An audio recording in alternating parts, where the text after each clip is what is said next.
Live from SABC studios in Auckland Park, Johannesburg. Welcome to this midweek edition of the Watchdog. My name is Vuyo Mvoko, and on the show tonight, the financial loss that's estimated at 12 billion rand. We've also gotten better at following up and implementing our powers. 12 billion rands. Now, that's the amount of money the Auditor General estimates will be lost through fraud and non-compliance because government departments aren't doing the things they're required to do in terms of stipulated laws.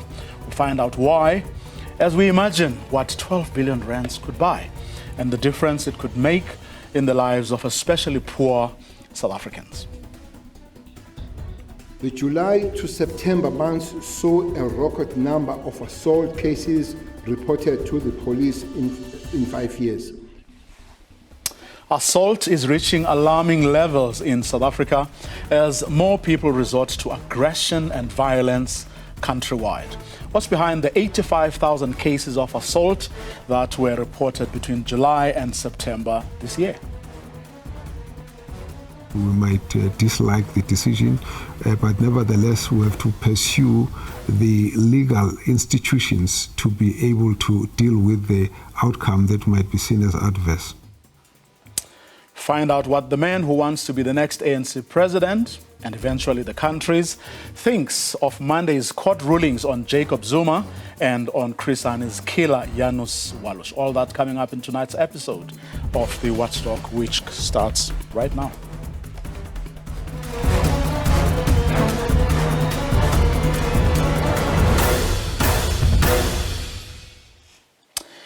Auditor General Tsakani Maluleke estimates that financial losses emanating from material irregularities to be 12 billion rands. According to her national and provincial government audit outcomes report released earlier today, over the past 4 years, 179 material irregularities were identified from audits of national and provincial departments.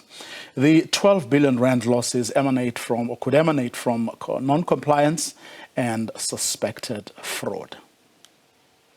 2847. The amendment of the Public Audit Act gave the Auditor General new powers to go beyond auditing and reporting. The Auditor General says the new powers enables the office to contribute to improving consequence management within the state. She has credited the new processes to a change in the attitude of accounting officers and authorities when responding to material irregularities. But Maluleke says unfair, uncompetitive and uneconomical procurement processes, as well as payments for goods and services not received, are the areas where the most money is being lost. She says the lack of prudence in spending is also evident in money being spent with little or no value received. So far, we've identified no less than 179 MIs, which we valued as a financial loss that's estimated at 12 billion rand. We've also gotten better at following up and implementing our powers. These MIs have led to some interesting outcomes. Principally that we're seeing accounting officers being more responsive. Many of them are responding to our MIs with greater urgency, with greater diligence than what they tend to do to audit outcomes normally.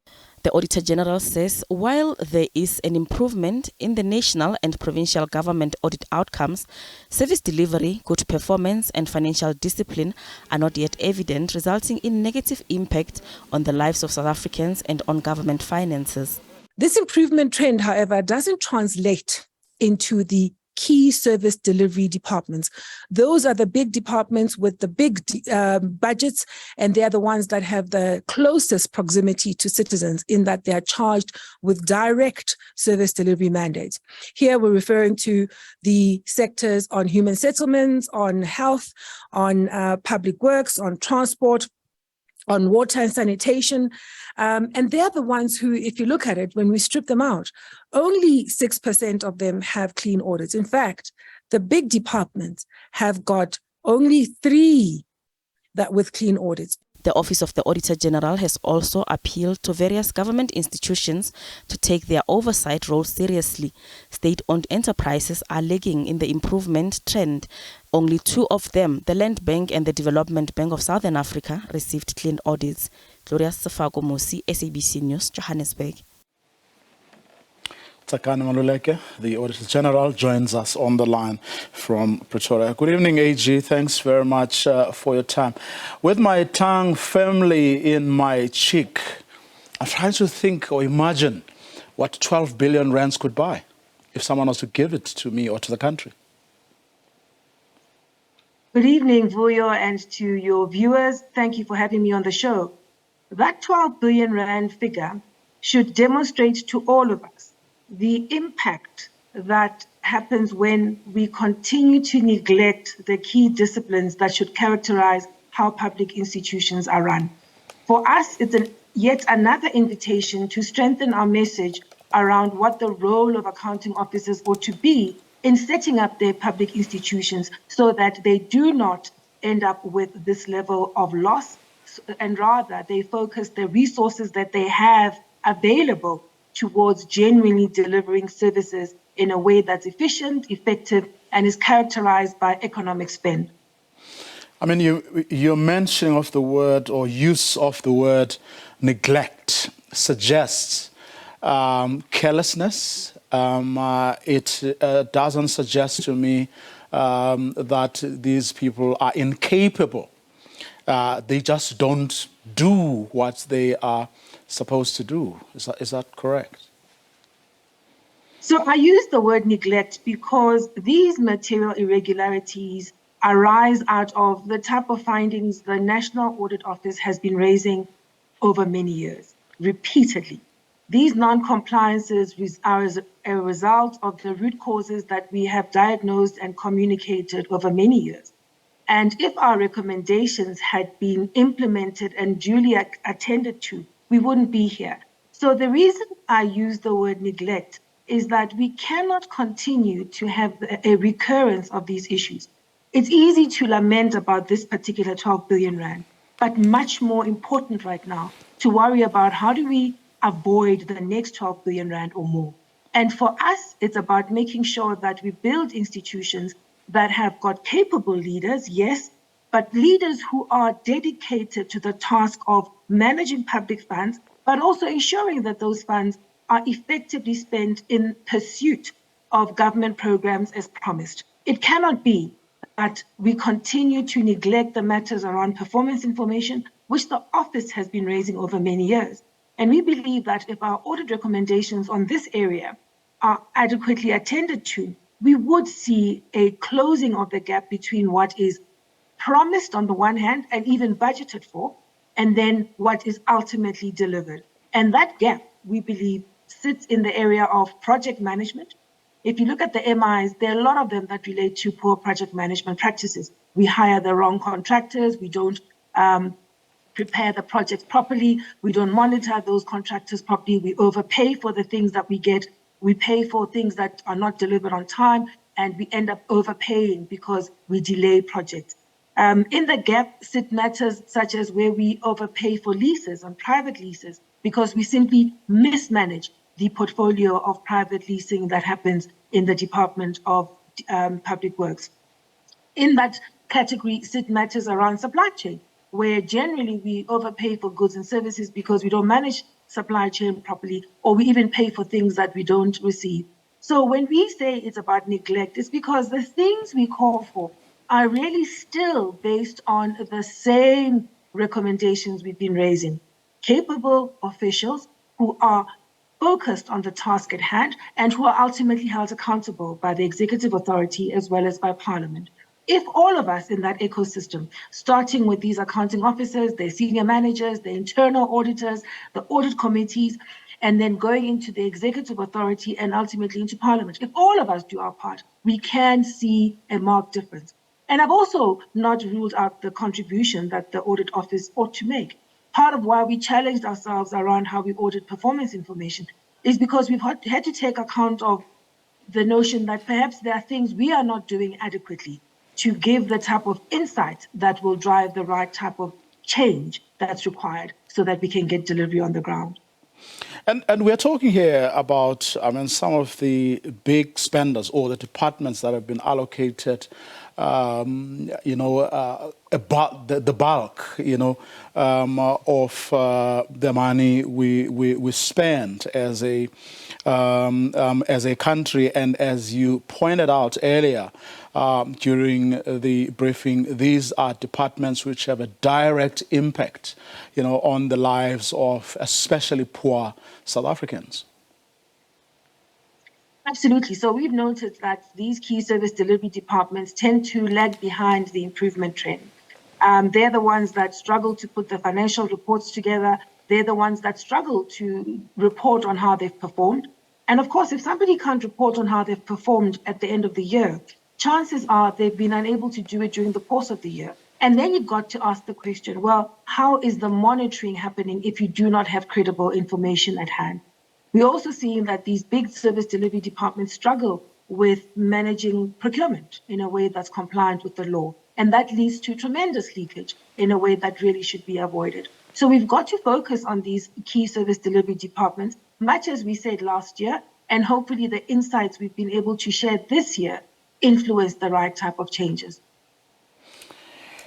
But then, what is your sense? I mean, from your, I mean, your interactions with you know, legislators, for example, and considering the fact that they have you know, that oversight role to play over the executive, but also all these departments and entities that we are talking about, are they alive to this reality, or do we all routinely go through this exercise where you come out with the report, we have an interview with you, Parliament is shocked, they promise to do something about it, the executive comes before Parliament or before a committee of Parliament, they also whinge and moan about the same things we whinge and moan about, another box is ticked, and then we wait for your next report, and so on, and then just this cycle just continues.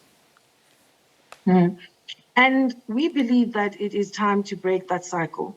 And part of the reason why we've actually pushed ourselves to driving greater insight and to having a different sort of conversation with all that have responsibilities in the ecosystem. So when you ask about the responses of Parliament, so we met with Parliament earlier on today, and of course you know that we meet with the different portfolio committees pretty regularly.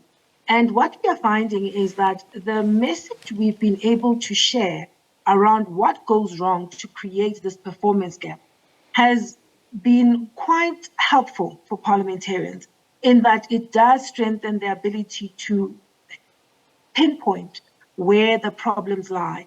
And we believe that with the right sort of consistent attention, we should be able to get the type of changes that need to be made.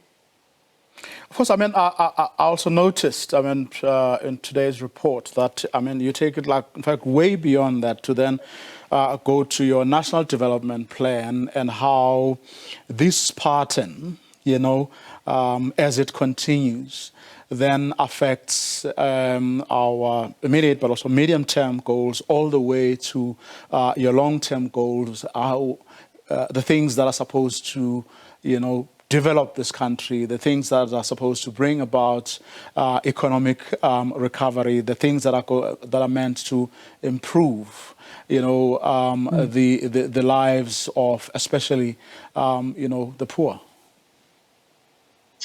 Absolutely. And what we are seeing is that the process of even putting together the annual performance plan for a department needs to change. So the accounting officer prepares the plan, and they have the benefit of working with senior managers as well as internal audit and audit committees. That plan then goes through to the executive authority. It ultimately is reviewed by the DPME, and then it goes into Parliament. And it is the portfolio committee in Parliament that approves that APP. And then on an ongoing basis, there is a regular conversation of accountability to see how performance is going. The lapses start with the quality of that annual performance plan. When you miss out critical targets that are about changing people's lives and really delivering on the dignity of citizens, such as sanitation services. When you miss those critical targets and they don't find expression in an APP, they will go unattended. When you have a quarterly conversation based on information that can't be trusted, it's unlikely that the parliamentarians would have the ability to pinpoint where things are going wrong during the course of the year because they don't have information that's credible. So what we've recommended is that portfolio committees must insist that the quarterly performance report have sign-off from internal audit and audit committee, as should the executive authority, so that at least the conversation is based on quality information. We're now at the end of the year. Many parents are worried about how their children have done at school. Can you imagine if you could not rely on the report that comes from the school to drive the performance conversation with your child? And that's really what this is. It's about saying, if somebody has been given particular duties and given a budget to go and implement on those particular promises, when they come to account, can we at least base that conversation on credible information? And can we then allow that conversation to happen such that we can pinpoint the problems and correct them?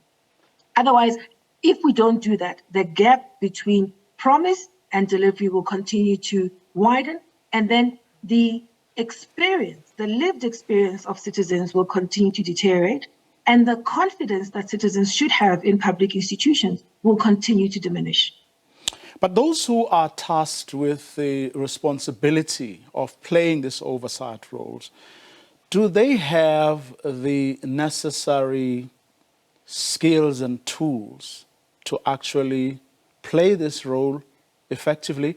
And I'm asking this because I remember from our last conversation when we're talking about local government, for example, one of the things that SALGA keeps on raising, and then they say from their vantage point, I mean, they also try to address skilling councillors, but when you look at the levels, I mean, the education levels, of many of the councillors, there's a problem there because you have people who are supposed to play an oversight role, really interrogate, how billions of rands were spent, but are not equipped or some not adequately equipped to actually play that role. From where you sit, because here we're talking about provincial and national departments, which by and large becomes a responsibility of provincial legislatures and, of course, the national legislature, which is parliament, both houses of parliament.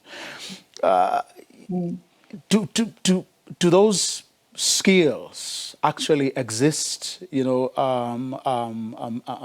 Do they have the tools to really play this role effectively? Well, the challenge with oversight is that you've got to rely on, in many ways, on the researchers and the secretarial staff that supports the committees, because oversight is not really demanding that the person doing that work have technical skills, but rather that they have the benefit of people that support them, the benefit of an ecosystem that actually operates well. So whilst there may be a need for improvements to be put to bear in terms of how the different portfolio committees in the legislatures operate, which I think, the work of the State Capture Commission has also illuminated that point. We also believe that you've got to look to the entire ecosystem. So I've talked about how at the Office of the AG, we've been seized with figuring out how do we contribute better? And we'd like to invite everybody else in that ecosystem to contribute better, because we operate off the basis that we all want the same things. So if you're an accounting officer, how do we get you to do your part better? If you're the executive authority, how do we get you to do your part better? If you're internal audit and audit committee, how do you make sure you are effective? Because if all of us playing our distinctive roles can actually do so effectively in a way that's complementary, we will be able to see the improvements we should. Over time, yes, there are matters of skills that must be spoken about and invested in. Critically, if you look at our report, I think it'll be quite jarring for you around the gap around how infrastructure projects are put in the ground. It's quite clear that we have to urgently invest in the skills around managing these projects, especially if we are pinning our hopes of an economic recovery on infrastructure delivery. So I'm just pinpointing one of the areas that's quite glaring and needs urgent attention. You know, politically, for us to get out of the situation we found ourselves in over the past 10 years or so, it took a lot of activism, community, but also NGOs, like broad civil society movement, played a huge contribution in pointing out the wrongs, making a lot of noise, getting people, to really focus on the wrongs that were being committed. It also took a lot of professionals, workers who risked life and limb, to really show us or inform us, or agencies, or everyone for that matter, who dared to listen, that there were wrongs being committed, and not only do we need to take note, but we need to do something about it. Are there equivalents out there? In other words, beyond, the public servants, many of whom aren't doing what they're supposed to do, the politicians who are not playing the oversight role that they're supposed to play, other levers we can still leverage on, other things. How do we mobilize civil society, for example, to begin to have a look into this area of our lives in the same way that many did, which then put the focus on things like state capture. Yeah. So if I look at it, I think this whole moment is an invitation for all of us to take responsibility for creating the country we want. And so if you're a professional, let's say that you're an accountant, let's ask ourselves how you are contributing. And if I go back to the glaring part I was just talking about in the infrastructure space, one's got to ask, where is the engineering profession in all of this? And to what extent can we leverage the capacity that's available in a way that helps us make sure that the infrastructure build is one that delivers lasting value for generations of South Africans and minimizes instances of leakage. The engineering sector issued a report recently on the state of our infrastructure. They also highlighted the skills development problems. That's going to take all of us to now worry about how do we rapidly increase the skills that we have available so that we have the capability as a nation to do what's required. If you're an engineering firm and you operate in the private sector, to what extent are you able to contribute in the public sector in a way that safeguards the resources we have and position us better than where we are? Because if we continue on this trend and we leave it to somebody else to resolve, it's not going to come right.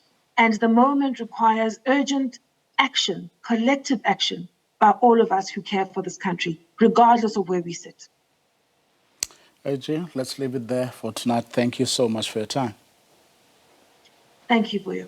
The Auditor General, Tsakani Maluleke, on the back of that report that she issued today. Of course, she did say in her comments as she released the report this afternoon that it's not actually all doom and gloom. We couldn't get into that right now, but there is what she calls a gradual upward trend in some of the outcomes, but she also said that she was being cautiously optimistic about this trend as well. Hopefully we'll get some time to interrogate those as well, but also find out what those particular departments that have actually shown significant or noticeable improvements, what it is that they are doing right, that which others don't seem to be able to do or don't care to actually do. But for tonight, we're leaving that conversation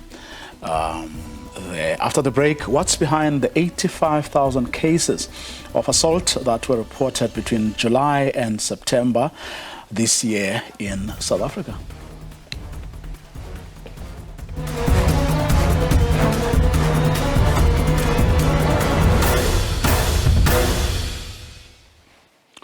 Assault is reaching alarming levels in South Africa as more people resort to aggression and violence countrywide.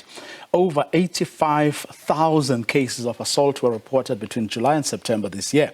More than 13,000 assault victims were women and over 1,800 were children.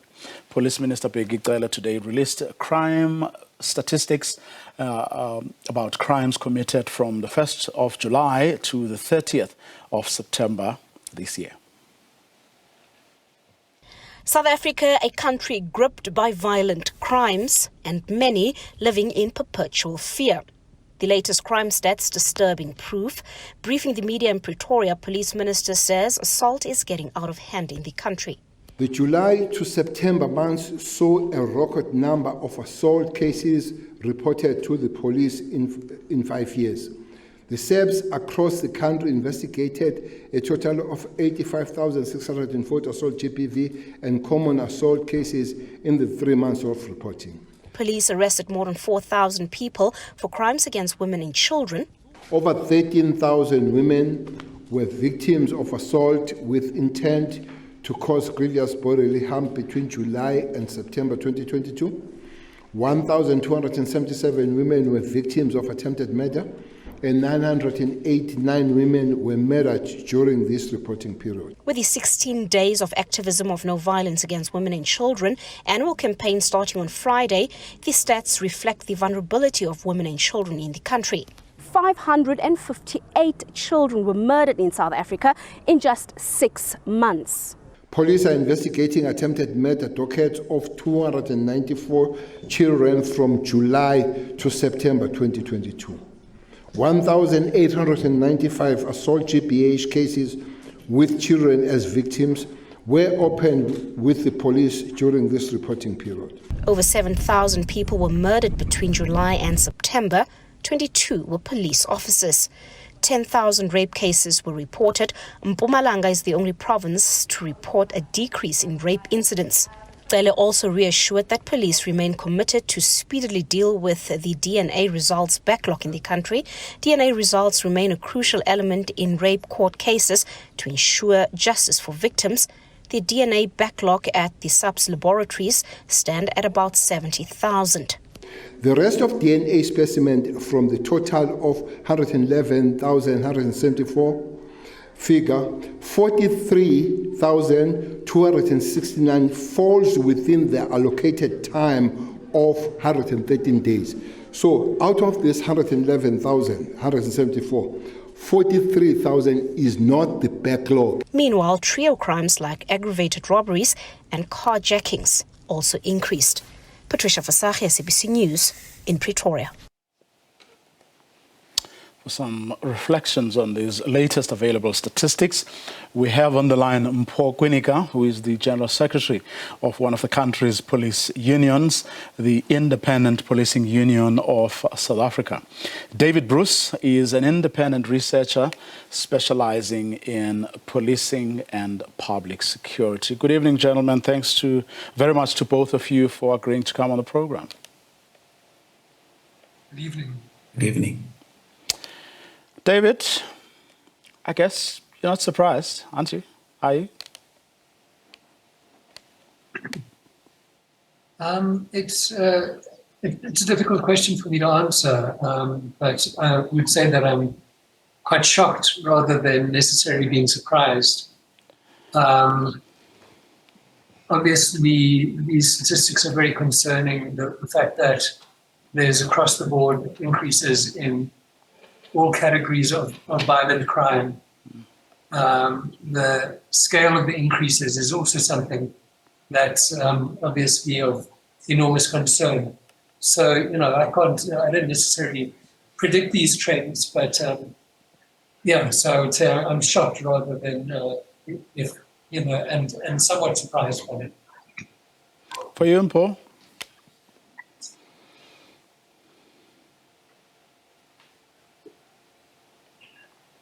Okay, we seem to have a problem with Mpho's line. I don't know if you can still hear us, Mpho. Your reaction to these statistics? Yes. We're definitely having a problem with that line. We'll try and redial. But David, I mean, as you were pointing out, I mean, assaults, murders, sexual offences, attempted murders, you know, I mean, common assault, common robbery, robbery with aggravated circumstances. We're talking about double-digit increases across these categories.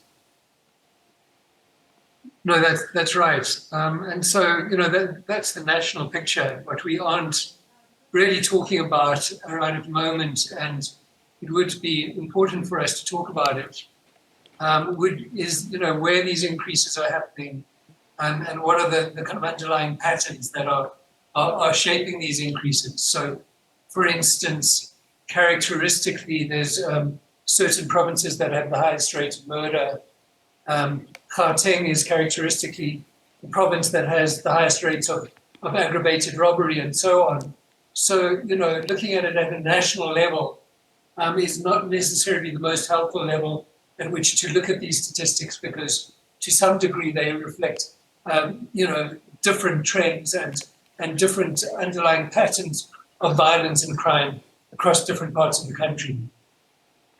Now, Mpho, I mean, as Minister Pegitele was pointing out, certain categories, if you take rape, for example, which happens inside people's homes, such crimes are unpoliceable, as he put it, and that poses a big challenge. Yeah, look, those are crimes which the police will depend on the communities to report to them. Hence, we are not so thrilled to know or to hear that there is a decrease. There can never be a decrease if people decide not to report this kind of crimes, because that's what we see. People are moving away from openly coming to the police and report kind of crime. You see, contact crimes are terrible or dreadful kind of crimes because people come face to face with criminals. And that is the most fearful kind of situation in South Africa.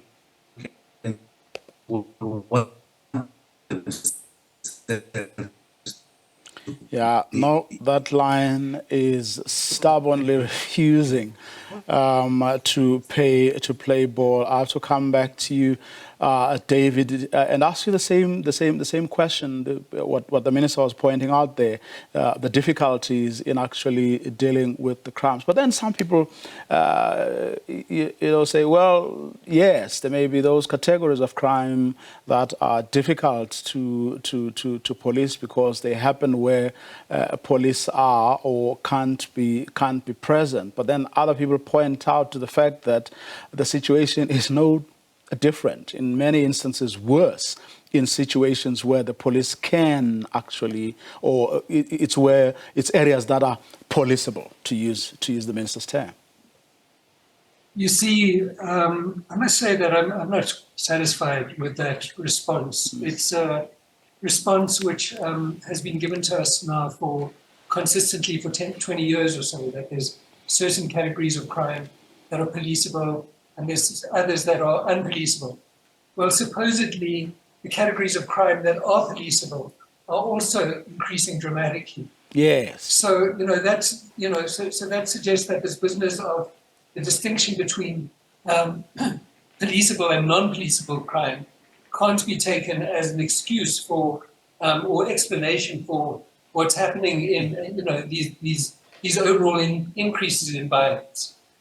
Indeed, because I mean, if that was really a plausible explanation, you would then we should be seeing a situation where, with policeable crimes, we're seeing significant drops or much lower levels compared to the crimes that aren't policeable. Or is one being simplistic here? Well, it's in some respects true that the police don't necessarily have the ability to impact uniformly on all categories of violence. But nevertheless, the basic point, as far as I understand it, is that the questions to do with, the underlying factors, related to particular patterns of violence or particular violent crimes haven't been necessarily analyzed and understood sufficiently by the police, by government. So, for instance, some of these crimes, which are supposedly described as unpoliceable, are linked to people who are repeat offenders, who aren't, for instance, simply linked to cases of assault or common assault, but are also linked to other categories of crime and so on. So, the issue of, putting in place, well-considered strategies to address the various manifestations of violence and crime is something that, has been neglected. Paul, I believe we do have you back on the telephone line. Just your thoughts about the high numbers of crimes committed specifically, against the men and women in blue, and that's policemen and women. And as a police union, it's something I know is very close to your heart. Should be close to all of our hearts, because these are the people who should be, our defenders. Yes. Look, people is much worried about the killing of police officers while on and even off duty. We understand that South Africa is a violent country, and the more South Africans are subjected to this violent kind of crimes, that also spills over to the policemen, because when other people are running away from dangerous roads, it is expected of police officers to walk or run towards where these people are coming from. We may say that state-wise, members who were killed during this period last year are less. The ones that are killed now, the number, it's less than the ones during the same period last year. But the life of one police officer taken away, it's one far too much. And we should, by all means, try, as South Africans, to work and in protecting the lives of these men and women in blue. David, several opposition MPs raised issues with the statistics themselves, their credibility, their validity, and so on. As a researcher, is that something you have issues with? Because if these statistics aren't reliable, perhaps we may well be dealing with the tip of an iceberg here. Well, my reading of these statistics is that, part of the story with crime statistics is that they don't report all crime. There's specifically murder statistics are generally regarded as a far more reliable indicator of overall levels of murder. And in many other categories, it's acknowledged that there's a serious problem of underreporting. However, just at face value, in terms of my experience with, the fact that there is often a problem of, there has in the past frequently been a problem of unreliability associated with these statistics. My impression is, in relation to this specific set of statistics, the factors that send out, a warning signal to me are not present. So things that suggest to me that specific categories of crime are being deliberately underrecorded or so on are not apparent to me from these statistics. Gentlemen, let me thank both of you for your time. What a pity, Paul. Your line was really giving us problem, but thank you so much for availing yourself, giving us your time. Thank you. Gentlemen, and that was, of course, Mpho Kwinika, the General Secretary of the country's, one of the country's police unions, and that's the Independent Policing Union of South Africa, as well as David Bruce, who's an independent researcher specializing in policing and public security, of course, reacting to the statistics that came out today, which don't paint a good picture at all. To this now, the men aspiring to be the governing party's next president and eventually the country's, says South Africans need to find a way for the judiciary to deal with inadvertent sensitivities that certain court cases bring up. Dr. Zwelini Mkhize, accompanied by his running mate Phumulo Masualle, who's running for the position of Party Secretary General, was speaking during an interview I had with him yesterday morning about his candidature for the position of ANC President. We did bring that interview to you last night, and tonight we leave you with the last part. His answers to my questions on former President Jacob Zuma's parole, that ruling by the Supreme Court of Appeal, which we dealt with on the program here as well, but also the other ruling by the Constitutional Court on the parole of struggle hero Chris Hane's killer, and that was Janus Walus. Take a listen and have a good night. Let me start by saying, I think it's important for all of us to say, whether in the ANC or outside, the law is supreme, and therefore it needs to be respected by all, and that we have to respect the ruling of the courts. And therefore, I believe that as a starting point, we need to understand that there will be instances where there would be a decision that is taken that may not be in our favor, or maybe we might dislike the decision, but nevertheless we have to pursue the legal institutions to be able to deal with the outcome that might be seen as adverse. Having said that, though, I want to just say that some of the court rulings have a huge challenge in that they do test the level of the sensitivities that exist in our communities that bring about the sense of unease and the sense of people re-looking at the law as to whether it's being dispatched in a way that is balanced.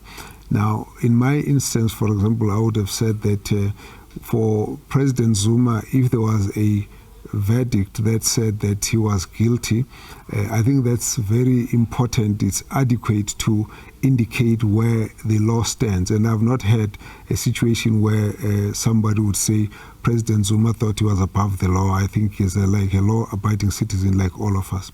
But what has been a concern that has come from communities has been about the wisdom of taking an 80-year-old person into prison, when in fact, in general terms, our approach towards dealing with any transgressions is that of being compassionate, corrective, rehabilitative, and also taking into account some of the humanitarian issues that are involved, which means therefore that someone who's very was that advanced age going into prison may actually be an issue that is raising huge concerns in the community.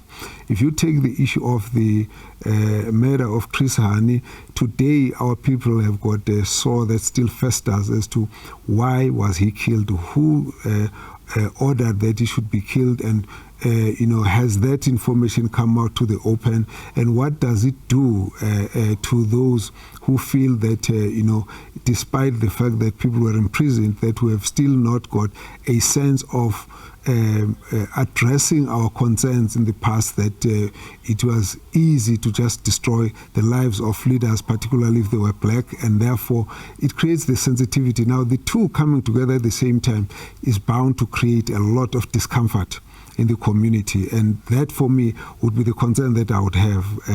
At the end of the day, South Africans have gone through a process where we're to forgive and try and reconcile, but some of these issues will actually end up bringing up some of those sore wounds of the past, of this reconciliation that might be seen to be coming up in an uneven way in the way we're trying to manage things going forward.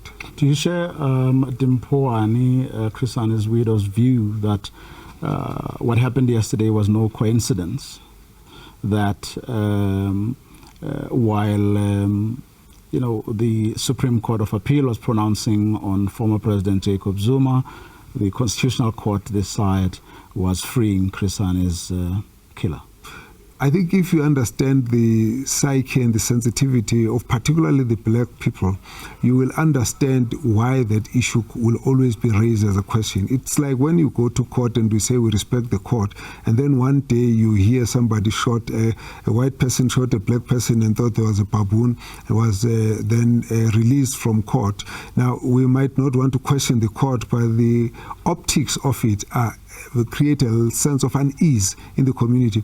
And we mustn't think that when those things happen, they still leave us in the same way that we would have been trying to be, where there's a sense of feeling we are evenly treated and that there's nothing